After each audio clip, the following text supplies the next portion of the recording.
अब तक आपने जो कथा सुनी वो केवल महात्म्य था, यानी भागवत की महिमा गाई गई है। जब आप श्रीमद् भागवत महापुराण पढ़ेंगे तो सबसे पहले श्रीमद् भागवत की महिमा गाई गई है, जिसको नाम दिया गया है भागवत महात्म्य।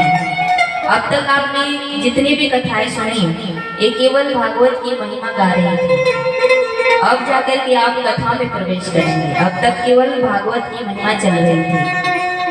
अब आप सब प्रथम स्कंद में प्रवेश करेंगे और यहाँ से कथा शुरू होती है सुखदेव भगवान कि कैसे सुखदेव भगवान का जन्म होता है।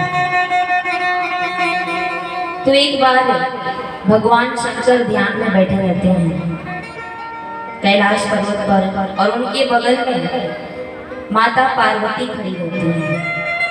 तभी वहां पर नारद जी का आगमन होता है।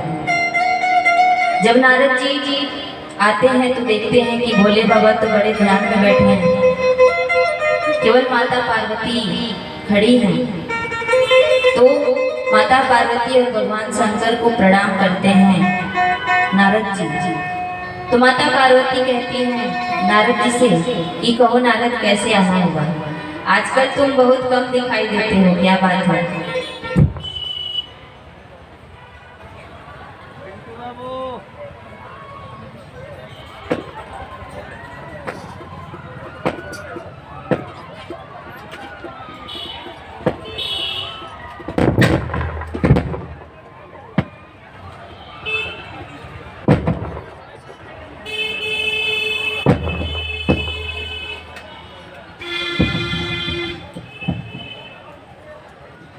बोलिए श्री वृंदावन बिहारी लाल की जय हो, राजा रामचंद्र की जय हो, श्रीमद् भागवत महापुराण की जय हो। श्री कृष्ण गोविंद हरे मुरारी हे नाथ नारायण वासुदेवा।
श्री कृष्ण कन्हैया लाल की, श्रीमद् भागवत महापुराण की।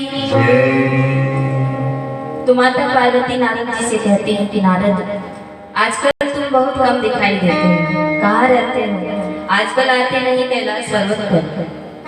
तो नारद जी कहते हैं कि क्या बताऊं मैया, आजकल मैं पृथ्वी लोक पर बहुत आता जाता रहता हूँ और वहाँ के मनुष्यों की लीलाएं देख करके मुझे बहुत खुशी होती है, मुझे बहुत मजा आता है। पार्वती माता कहती हैं कि ऐसी क्या बात है? तो नारद जी कहते हैं कि क्या बताऊं मैया, ये जो पृथ्वी लोक के प्राणी हैं इनके अंदर बहुत छल कपट ज्यादा है। यहाँ तक कि जो पति और पत्नी हैं ये भी आपस में रात दिन लड़ाई करते रहते हैं और एक दूसरे से बातें छिपाते हैं। जब यह बात सुनती हैं माता पार्वती तो कहती हैं कि नहीं नारद, वो भले बातें छिपाते होंगे लेकिन मेरे जो प्रभु हैं वो मुझसे कोई भी बात नहीं छिपाते हैं। उनके मन में जो भी रहता है वो सब मुझे बताते हैं। यहाँ तक कि जब ध्यान में बैठते हैं और भगवान के जिस स्वरूप का दर्शन करते हैं उस स्वरूप के बारे में भी विस्तार से बताते हैं। तो नारद जी मुस्कुराते हुए कहते हैं कि मैया अगर ये बात है तब तो उन्होंने अमर कथा के बारे में जरूर बताया होगा। तो माता पार्वती कहती है कि अमर कथा ये कैसे कथा है? नारद जी कहते हैं नारायण नारायण, अभी तो आप कह रहे थे कि प्रभु आपसे कोई भी बात नहीं छिपाते हैं और अब आप कह रही हैं कि अमर कथा क्या है। नारद जी कहते हैं मैया अब मैं चला, अब तुम देख लेना। नारद जी वहां से चले जाते हैं। अब माता पार्वती बड़े ही क्रोध में भगवान शंकर की तरफ देखती हैं। जब भगवान शंकर का ध्यान टूटता है तो देखते हैं कि माता पार्वती बड़े ही क्रोध में बड़े ही गुस्से में उनको देख रही हैं। भगवान शंकर सोच में पड़ जाते हैं कि मैं तो इतने दिनों से ध्यान में था, फिर मैंने ऐसी कौन सी गलती कर दी कि ये मुझे ऐसे गुस्से में देख रही है। तो भगवान शंकर कहते हैं कि देवी क्या बात है? तो माता पार्वती कहती है कि प्रभु आजकल आप बातें छिपाने लगे हैं। भगवान शंकर कहते हैं माता पार्वती से कि ऐसी क्या बात छिपाई है मैंने? माता पार्वती कहती हैं कि आपने अमर कथा के बारे में नहीं बताया कि अमर कथा क्या है।